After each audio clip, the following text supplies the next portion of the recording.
Tá lá? Paulo, você está aí com a gente? Oi, Marta. Sim, estou ouvindo. Estão me ouvindo? Sim, a gente estava te invertendo na tela. Agora a gente te vê e te ouve. Bom, primeiro, boa tarde a todos. A satisfação de estar aqui. Só está dando um eco para mim. Pronto, já melhorou.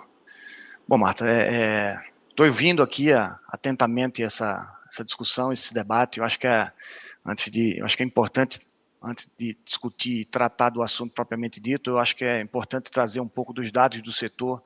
Como esse setor é complexo, a Agência Nacional de Saúde Suplementar, ela regula as operadoras de plano de saúde, tem todo um ecossistema de saúde que não é regulado pela agência. Hoje nós temos 51 milhões de beneficiários em planos de assistência médica, 33 milhões em planos exclusivamente odontológicos, ou seja, uma taxa de cobertura de 25% da população do país, aproximadamente 1 a cada 4 brasileiros tem um plano de saúde.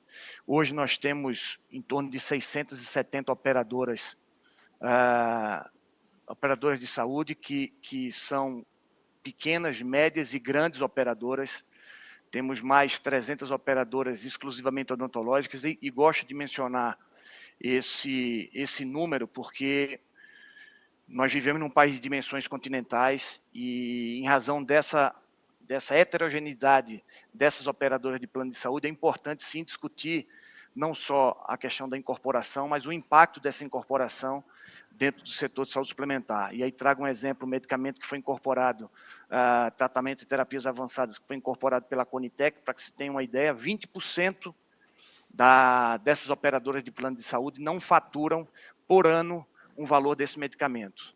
Nós temos 371 operadoras não faturam por mês o valor de um medicamento como o que foi incorporado pela Conitec. E daí, o ponto que trago da necessidade da gente estar discutindo isso de uma forma muito mais ampla e muito mais robusta sobre isso, e a defesa da agência relacionada à questão da avaliação de tecnologia em saúde. Se formos olhar, e aí fazendo um pouco a meia-culpa por parte da agência, que nós tínhamos um prazo de incorporação em torno de 2 anos, que era o prazo que nós levávamos para uma tecnologia ser incorporada, em razão das alterações legislativas e da própria regulação. Esse prazo hoje é um dos prazos mais exíguos do mundo, ou seja, nós temos um prazo de incorporação dos antineoplásicos orais com prazo de 120 dias mais 60, enquanto toda e qualquer outra tecnologia tem um prazo de 180 mais 90. Ou seja, é um prazo muito curto, muito exíguo, e aí ainda tem uma outra alteração legislativa que aconteceu ainda em maio de ou março, se não me falha a memória, de 2022, que foi a edição da Lei 14.307, numa outra abordagem de que, uma vez a tecnologia sendo analisada e incorporada pela Conitec, num prazo de 60 dias, essa tecnologia deve ser incorporada na saúde suplementar. Ou seja, é um dinamismo que hoje nós temos um prazo muito exíguo e muito curto de incorporações dessas tecnologias, e está previsto na lei 9656 e na lei 9961, em que a Agência Nacional de Saúde Suplementar é a agência responsável por fazer essas incorporações e também definir o rol de procedimentos em eventos em saúde que devem ser, obviamente, seguidos pelas operadoras de plano de saúde, no sentido de ofertar toda e qualquer tecnologia que foi incorporada pela agência. Foi discutido também no ano de 2022 essa questão se o rol seria taxativo e o rol seria exemplificativo. Essa discussão passou pelo STJ, depois voltou para o Congresso.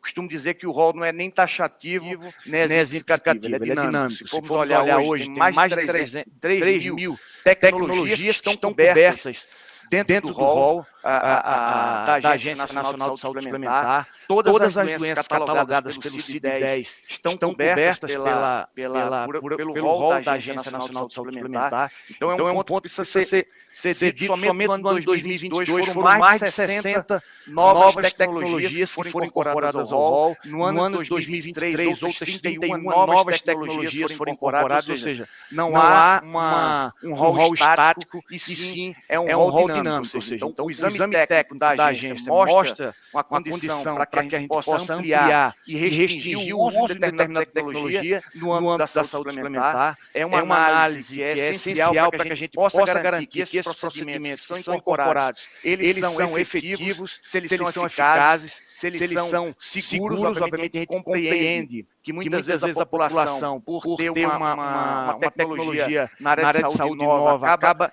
trazendo um interesse legítimo, obviamente, pela população, mas nem sempre, obviamente, aquilo que é novo em termos de tratamento de saúde é o melhor a ser aplicado, é o melhor a ser adotado. Por isso que a agência defende a avaliação de tecnologia de saúde como sendo uma ferramenta para que essa tecnologia seja incorporada e seja ofertada para todos os beneficiários do setor de saúde suplementar. Há uma análise rigorosa por parte dos técnicos na agência, em que considera a viabilidade, a efetividade, a capacidade instalada daquela tecnologia. Há uma participação democrática entre todos os atores do setor da saúde suplementar, ou seja, é uma discussão ampla, que tem a participação, como já mencionei, de todos os atores do setor, ou seja, há uma metodologia multidisciplinar, que é exatamente a avaliação de tecnologia em saúde, que considera as informações sobre as evidências científicas, sobre a acurácia e a segurança da tecnologia, a avaliação econômica, o impacto orçamentário, a disponibilidade de rede prestadora, bem como a questão da aprovação dos conselhos profissionais quanto ao uso de tecnologia. Eu vou discordar da fala do Diego, que, na verdade, não tem na regulação essa aprovação por parte do CARTI. Ele necessita e deve passar pela avaliação de tecnologia em saúde, seja pela Agência Nacional de Saúde Suplementar, seja pela Conitec. Me causa espanto ele mencionar que em outros países do mundo foi feita essa submissão dessa tecnologia perante os órgãos de incorporação de tecnologia, enquanto que aqui no Brasil não se tem nenhuma submissão, seja por quem for, pela indústria que for, para que seja analisado pela Conitec, ou seja, pela Agência Nacional de Saúde Suplementar. Desde 2022, houve uma mudança relacionada à questão da incorporação de tecnologias relacionadas a medicamentos de alto custo, os tratamentos de terapias avançadas, em razão de uma mudança da própria abordagem com relação à Anvisa, que a agência replicou dentro da Agência Nacional de Saúde Suplementar. Fomos judicializados pela indústria farmacêutica, seja a Sindusfarma, seja a Interfarma, e, obviamente, a gente está nessa discussão junto ao judiciário. Agora, é um rito, é um fluxo a ser seguido e precisamos, obviamente, respeitar esse fluxo. Então, a agência, na verdade, não se furta a analisar qualquer tecnologia que seja submetida, qualquer tecnologia que seja apresentada para que a agência possa fazer essa avaliação. Agora, no caso da tecnologia em que estamos discutindo agora, a terapia celular do CAR-T, ela não foi submetida à Agência Nacional de Saúde Suplementar, portanto, não está abraçada pela regulação, ao contrário do que foi dito pelo Dr. Diego aqui anteriormente. Então, a agência não entende da forma como ele mencionou, não entende da forma como ele colocou. Então, a agência tem regras claras e precisa ser cumprida e precisa ser respeitada. Então, diante desse contexto, Marta, assim, são essas as questões que eu tenho para falar, para apresentar.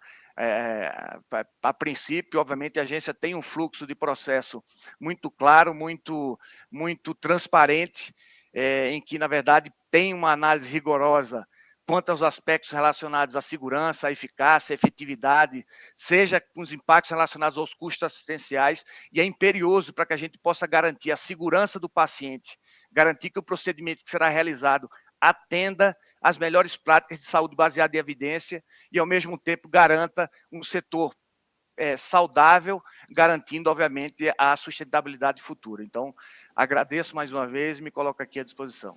Obrigada, Paulo. Eu acho que você não consegue ficar até o final da mesa, então eu vou fazer um resumo aqui. Consigo sim, Marta. Consegue? Consigo, Então tá bom. Então vou deixar. No começo que eu não estava com. Então tá bom. Eu tinha falado no início um pouco desse fluxo aí, né, de revisão do rol, como tem um pouco do processo lá na minha primeira revisão como foi a genética, né? Porque o processo de inclusão da genética no rol, Paulo, para mim tem uma similaridade enorme com o que a gente está vivendo agora, né?